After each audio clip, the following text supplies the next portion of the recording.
Hello नमस्कार दोस्तों, मैं नितिन वालिया और स्वागत करता हूं आपका अपने YouTube चैनल पर। आज की खास वीडियो में हम आपसे सीटेट ईवीएस क्वेश्चंस को डिस्कस करेंगे। प्रीवियस ईयर में भी काफी महत्वपूर्ण रोल निभाया इन क्वेश्चंस ने और आने वाले पेपर के लिए भी काफी जरूरी हैं। अभी हाल ही में सीटेट के पेपर चल रहे हैं और आप लोगों के लिए काफी जरूरी रहेगा ये भी क्लास। इस क्लास को आप लोग कंटिन्यू देखें और सारे क्वेश्चन को देखें, उसका एक एनालिसिस करें। काफी जरूरी क्वेश्चंस है हमारे एग्जाम के लिए। सबसे पहला क्वेश्चन है हमारा, निम्न में से कौन सा उपकरण अवलोकन की तकनीक पर आधारित है? ध्यान रखेंगे कौन सा एक उपकरण पूछा हुआ है जो अवलोकन की तकनीक पर आधारित है। काफी महत्वपूर्ण क्वेश्चन है। टेक्निक ऑफ ऑब्जर्वेशन, उसमें कागज पेंसिल है क्या, या प्रदत्त कार्य है कि असाइनमेंट जिसे हम लोग कहते हैं, या फिर हम लोग कह रहे हैं कार्य पत्रक है का वर्कशीट होती है। तो इसमें सही आंसर हमारा जो है वो है पोर्टफोलियो। ध्यान रखेंगे पोर्टफोलियो जो हमारा होता है, जिसके अंदर हम लोग रिकॉर्ड बना के रखते हैं। हम लोग बच्चों का भी, अपनी पढ़ाई, अपने क्लास का भी, अपने इस तरीके से हमने क्या क्या सब्जेक्ट का पढ़ाने, क्या क्या क्या चीज हमने मेंटेन करके रखना, वो सारी चीजें हमारा पोर्टफोलियो होता है। और उसके माध्यम से हम लोग एक अच्छे तरीके से ऑब्जर्विंग कर सकते हैं कि क्या चीजें अभी तक सही है, कितना चीजें हम लोगों ने करा है, या फिर बच्चों ने क्या किया है, बच्चों ने कितना सीखा है। वो सारी चीजें हमारी पोर्टफोलियो हो जाती है। नेक्स्ट क्वेश्चन की मैं बात करूंगा कि विद्यार्थी किस प्रकार ईवीएस में सीख रहे हैं, मतलब किस प्रकार से ईवीएस से सीख रहे हैं, इसका आकलन करने के लिए निम्न में से कौन सा सूचक उपयोग किया जा सकता है? तो यहाँ पर क्या याद कराना होगा? नहीं, बिल्कुल नहीं। क्या हम लोग कह सकते हैं रिकॉल कराना? क्या हम लोग स्ट्रेट बता देना, मतलब एक स्ट्रेट फॉरवर्ड बताना? तो नहीं। इसका मतलब है यहाँ पर हमारा डिस्कशन, विचार विमर्श के माध्यम से। ध्यान रखेंगे एक अच्छा सूचक है विचार विमर्श, जहां पर हम लोग एक ईवीएस में अच्छे तरीके से सीख पाएंगे। नेक्स्ट क्वेश्चन है हमारा, गुजरात के निकटवर्ती राज्य पूछे गए हैं। ध्यान रखेंगे कि अगर मैं बात करूं आपसे कि हमारा जो भारत है, और यहाँ पर ये क्वेश्चन आते हैं एग्जाम में कि हमारे जितना भी पेनिनसुलर इंडिया है, मतलब एक हमारा तटीय राज्य है, तो तटीय राज्य से संबंधित जो क्वेश्चन पूछे जाते हैं एग्जाम में, लगभग सी टेट के अंदर आते ही रहते हैं। हम लोग एक इस अपने इंडिया के मैप को अच्छे से जांच लेंगे, ध्यान रखेंगे राज्य से संबंधित क्वेश्चन आते रहते हैं। तो यहाँ गुजरात के निकटवर्ती राज्य पूछा हुआ, ये हमारा गुजरात है, यहाँ पर हमारा राजस्थान है ऊपर की साइड में, यहाँ हमारा मध्य प्रदेश है, ठीक है, तो यहाँ हमारा नीचे है महाराष्ट्र, ठीक है। तो हम लोग आंसर लगाएंगे option number D, Maharashtra, Madhya Pradesh and Rajasthan. Next question है हमारा, कुड़ुक कहाँ के लोगों की भाषा है? बहुत अच्छा क्वेश्चन है, कई बार क्वेश्चन हमारा रिपीट हुआ है पेपर के अंदर। और ये हमारा झारखंड की एक भाषा है कुडुक, और इसको कौन से जनजाति बोलती हैं? तो उरांव जनजाति के लोग इस भाषा को, ये भी क्वेश्चन आ जाता है हमारा। नेक्स्ट क्वेश्चन है हमारा, कक्षा 5 का पाठ किसानों की कहानी बीज की जुबानी। ध्यान रखेंगे एक हमारा कोई पाठ है किसानों की कहानी बीज की जुबानी, शुरू होती है मुख्य प्रश्न के द्वारा, जैसे जो भोजन हम खाते हैं उनका उनको कौन पैदा करता है? तो उनको हमारा किसान पैदा करता है। किसान की ये कहानी है, ठीक है ना। किसान बीज उगाता है, ठीक है, जैसा वो बीज उगाता है, जिस तरीके से वो मेहनत करता है, उस तरीके के उनको मतलब ऐसा प्रोडक्शन होता है, उत्पादन होता है।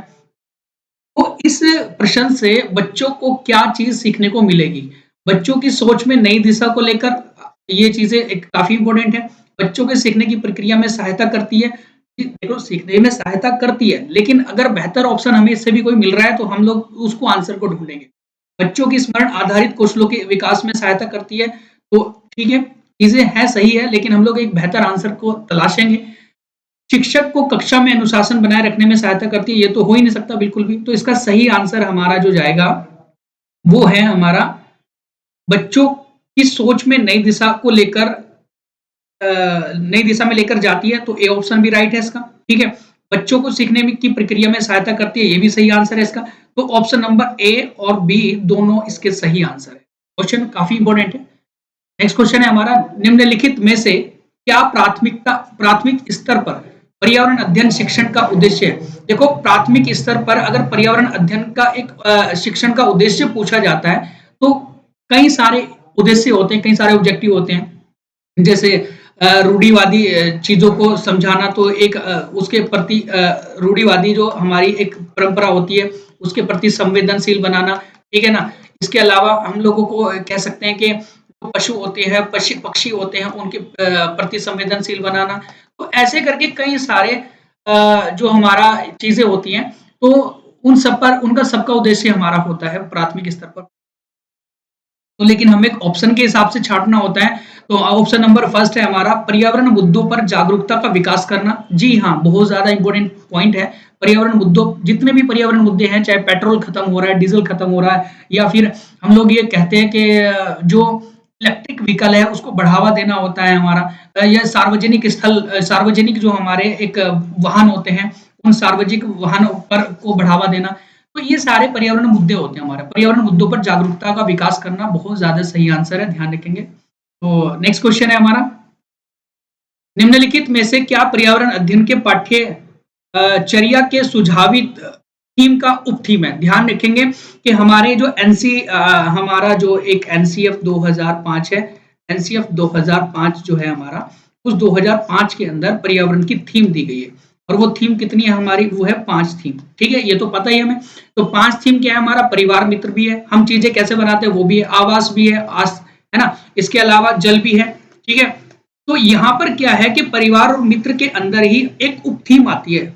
इस उप थीम का नाम है जानवर और पौधे। तो जानवर और पौधे जो है वो एक प्रकार की उप थीम है। ठीक है, नेक्स्ट क्वेश्चन है हमारा,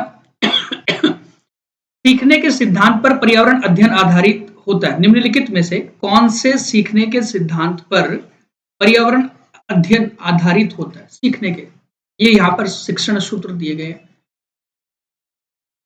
टीचिंग मेथड दिए गए। तो ध्यान रखेंगे, मूर्त से अमूर्त, अमूर्त से मूर्त, वैश्विक से सामान्य, ज्ञात से अज्ञात से ज्ञात, ज्ञात अज्ञात से ज्ञात।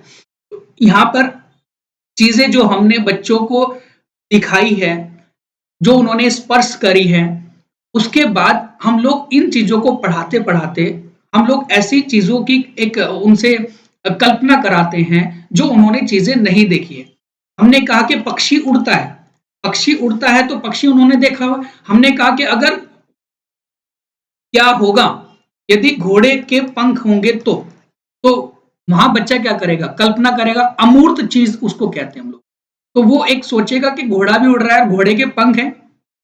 तो यहाँ पर पक्षी तो हमने देखा है, इसे कहते हैं मूर्त, और जो चीज हमने नहीं देखी और उसकी कल्पना हम लोग कर रहे हैं तो अमूर्त में चला।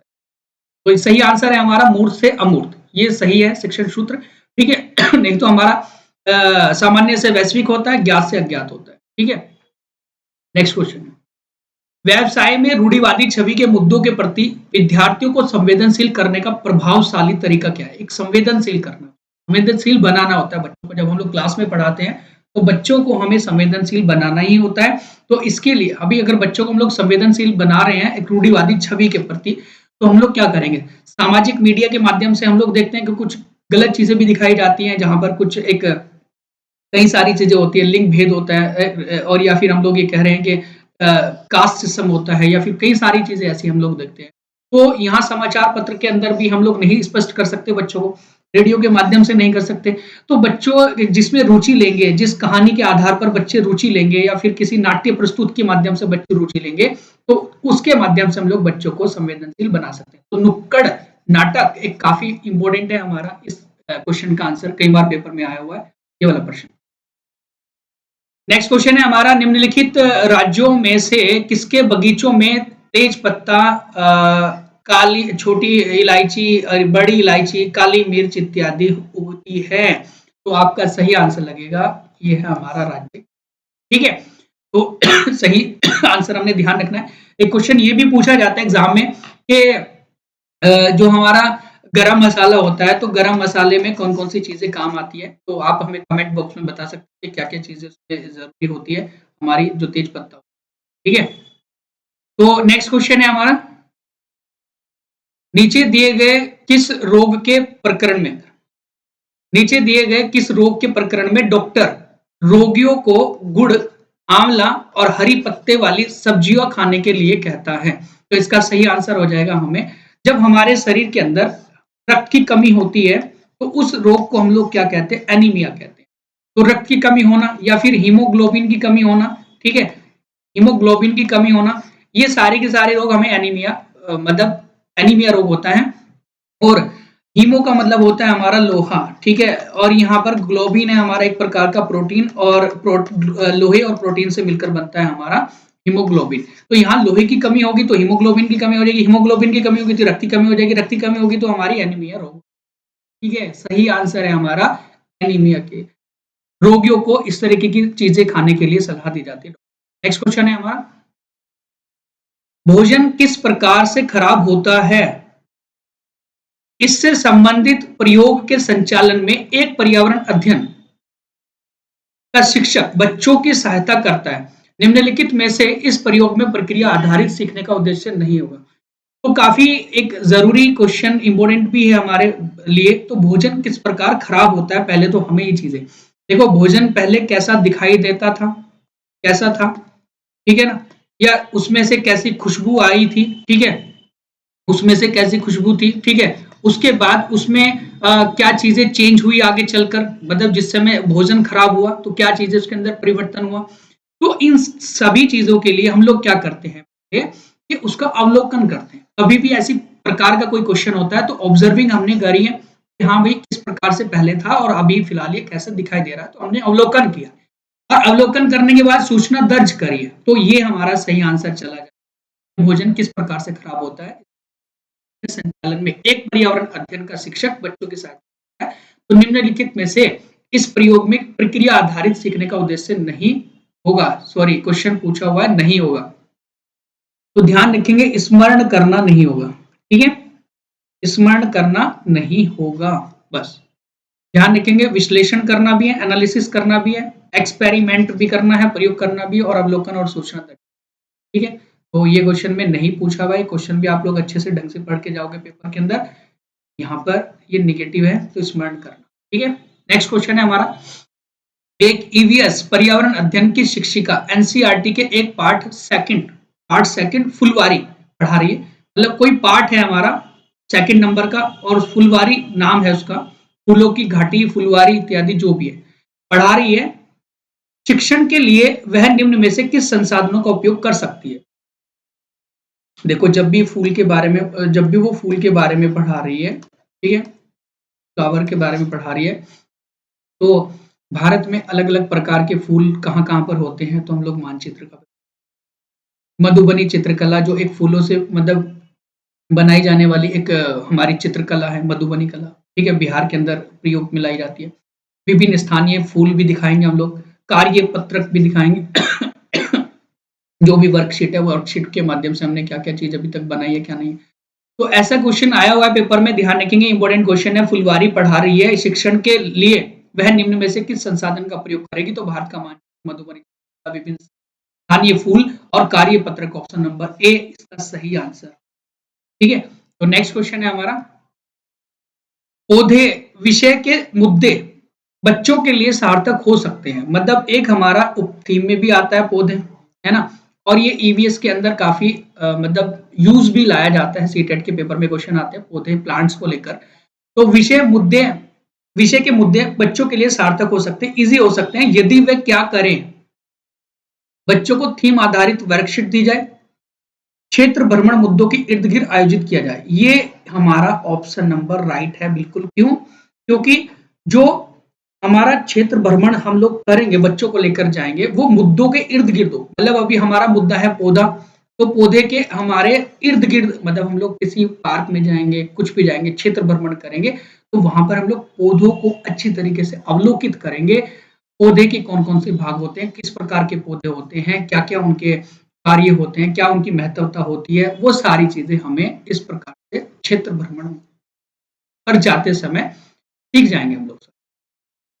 तो शायद आप लोग समझ गए होंगे क्वेश्चन, ठीक है, का आंसर हम लोग जैसे मैंने बताया कि अगर कोई भी हमारा कोई मुद्दा है और उस मुद्दे से संबंधित जब हम लोग क्षेत्र भ्रमण पर जाते हैं तो हम लोग बहुत अच्छे तरीके से वास्तविक जीवन से जुड़कर चीजों को सीख लेते हैं। नेक्स्ट क्वेश्चन है,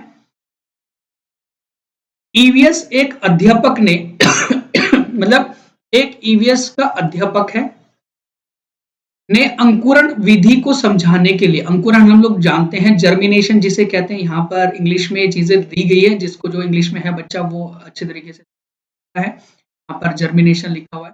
ठीक है, तो जब बीज का अंकुरण होता है, जब बीज है, इस बीज में से जब हमारा एक ऊपर वाला हिस्सा निकलता है जिसे कहते हैं प्रांकुर, और नीचे वाला हिस्सा जब निकलता है उसे कहते हैं मूलांकुर, ठीक है, इससे हमारा मूलांकुर, इससे हमारी बनती है जड़ और इससे बनता है हमारा तना।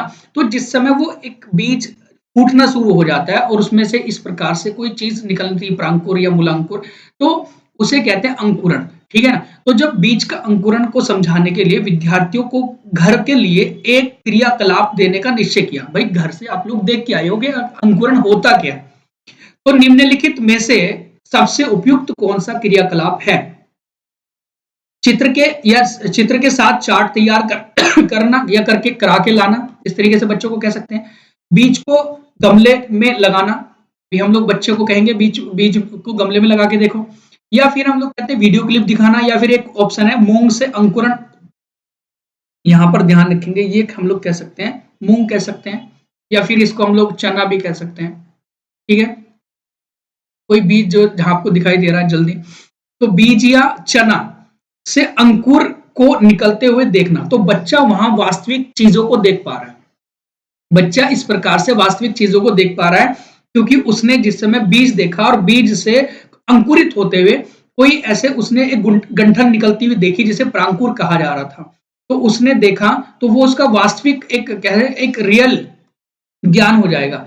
तो उससे बच्चा जल्दी सीख पाएगा। इस प्रकार से हम लोग ऐसी विधि को अपना बच्चों को जब हम लोग घर के लिए।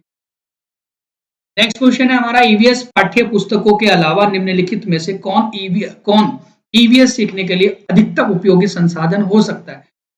ओके, तो ईवीएस पाठ्य पुस्तकों के अलावा निम्नलिखित में से कौन ईवीएस सीखने के अधिकतम उपयोगी संसाधन हो सकता है? तो क्या सर्वेक्षण है, सर्वे करना, ट्विटर हो सकता है, समुदाय के सदस्य हो सकते हैं, या फिर समाचार पत्रों तक। तो ध्यान रखेंगे जब भी कभी ऐसा क्वेश्चन आए पेपर में कि जब हमें सीखने का एक ईवीएस सीखने के अधिकतम उपयोगी संसाधन हो सकते हैं पाठ्य पुस्तकों के अलावा, तो आंसर आपका सही जाएगा समाचार, न्यूज पेपर। ठीक है, तो ये ध्यान रखेंगे हम लोग, news paper. Okay, next question है हमारा, निम्नलिखित में से कौन ईवीएस सीखने की अधिकतम सुविधा प्रदान कर सकता है? ईवीएस सीखने की अधिकतम सुविधा प्रदान कर सकता है, इनमें से कौन है? तो कहानियां और हमारा नैरेटिव जो होता है, आख्यान होता है, पाठ्य पुस्तक परीक्षा होती है, विवरण होता है। तो यह ध्यान रखेंगे कि यहाँ पर एक रेफरेंस जो बुक होती है, ध्यान रखेंगे कहानियां बहुत ज्यादा इंपॉर्टेंट रोल प्ले करती है हमारे जीवन में। लेकिन कौन ईवीएस सीखने की अधिकतम सुविधा प्रदान कर सकता है? तो जो ईवीएस से संबंधित या कोई अलग प्रकार की कोई पुस्तकें, कहानी वाली पुस्तकें हैं, इसे कह रहे हैं हम लोग संदर्भ पुस्तकें, जो एक रेफरेंस बुक्स होती हैं, वो हमारे लिए एक कह सकते हैं एक सुविधा प्रदान कर सकते हैं। ध्यान रखें, ऑप्शन में ये भी सही जा सकता था, लेकिन क्या है कि हमें बेहतर ऑप्शन देखना है, और यही सीटेट में सीबीएसई जो पेपर देती है सीटेट का, उसके अंदर वही चीज पूछती है कि कौन सा बेहतर है, कौन सा अच्छा एक आंसर हो सकता है। ठीक है, नेक्स्ट क्वेश्चन है, चेराव कहाँ का लोक नृत्य है? क्वेश्चन पूछा हुआ, बड़ा महत्वपूर्ण क्वेश्चन है, और अभी हाल ही में जो पेपर हुआ है हमारा सीटेट का, उसके अंदर भी मतलब 28-29 तारीख में उसके अंदर भी चेराव वाला एक लोक नृत्य पूछा हुआ है, और ये है मिजोरम का लोक नृत्य। ठीक है, उड़ीसा का आपने झाऊ सुना होगा, असम का बिहू सुना होगा, छत्तीसगढ़ का सरहुर सुना होगा, है। तो इस प्रकार से यहाँ पर ये हमारा मिजोरम जो है यहाँ का चेराव नृत्य। नेक्स्ट क्वेश्चन है हमारा, प्राथमिक स्तर पर पर्यावरण अध्ययन की प्रकृति है? प्राथमिक स्तर पर पर्यावरण अध्ययन की प्रकृति है, क्या नेचर है प्राइमरी लेवल पर? अनुरूप है, क्या एकल विषय है, क्या एकीकृत इंटीग्रेटेड है, या फिर पाठ्य पुस्तक आधारित है, टेक्स्ट बुक बेस्ड है? तो इसका सही आंसर रहेगा कि जब हम लोग चीजों को जोड़ जोड़कर सीखते चले जाते हैं, तो वो प्राथमिक स्तर पर पर्यावरण अध्ययन की एक अच्छी खासी प्रकृति नेचर होता है। तो ये जोड़ना और इकट्ठा करके सीखना, इसे कहते हैं हम लोग इंटीग्रेटेड या एकीकृत। ओके, नेक्स्ट क्वेश्चन है, हाथियों के विषय में निम्न नीचे दिए गए कथनों पर विचार कीजिएगा। नीचे दिए कथनों पर विचार करिएगा, हाथियों को लेकर है क्वेश्चन, चाहे वो किसी बाघ को लेकर आ जाता है क्वेश्चन, चाहे वो किसी हिरण को लेकर आ जाता है, पशुओं से संबंधित क्वेश्चन आता ही आता है पेपर के सीटेट, क्योंकि जानवर जो है एक उपथीम है सीटेट के अंदर जो दी गई है। तो यहाँ क्वेश्चन है हमारा, हाथियों के विषय में नीचे दिए गए कथनों पर विचार कीजिएगा, कौन सा आंसर सही है, कौन सा गलत है। हाथी एक साथ समूह में रहते हैं जिसे झुंड कहते हैं। बिल्कुल राइट आंसर। हाथियों के झुंड में केवल हथनियां और बच्चे होते हैं, ये भी बिल्कुल सही है। उसमें कोई एक वयस्क हाथी नहीं होता है। ठीक है, नेक्स्ट है हमारा, हाथियों के झुंड में कितनी भी हथनियां एवं बच्चे के साथ रह सकते हैं। कितनी भी हथनियां, तो यहां पर ये चीजें गलत हो जाएगी। कितनी हथनियां हैं, तो हम लोग ये कहेंगे कि लगभग 10 से लेके 12 हथनियां होती है, बस 10 से लेकर 12। नेक्स्ट है हमारा ऑप्शन नेक्स्ट दिया गया, हाथी 4-5 वर्ष आयु होने के बाद झुंड को छोड़ देते हैं, उसके पश्चात वह झुंड को छोड़ने के बाद स्वतंत्र हो जाते हैं। ये गलत है भाई। हाथी जो होता है, हाथी का जो बच्चा होता है 12 से 14 वर्ष के बाद, 12 से 14 वर्ष के बाद अपने झुंड को छोड़ता है, और एक झुंड में 10 से 12 हथनियां होती है। तो ये दोनों के दोनों ऑप्शन गलत है, ऊपर के पहले और दूसरा ऑप्शन सही है, तो आंसर लग जाएगा ए और बी ओनली, केवल। ठीक है, तो ये थी आज की हमारी खास वीडियो, जिसके अंदर हमने आपसे ईवीएस के कुछ क्वेश्चंस डिस्कस करे हैं, और ये काफी जरूरी रहेंगे आपके एग्जाम के लिए। और लगातार हमारी वीडियो को देखते रहिएगा और चैनल को सब्सक्राइब करें। And thank you so much.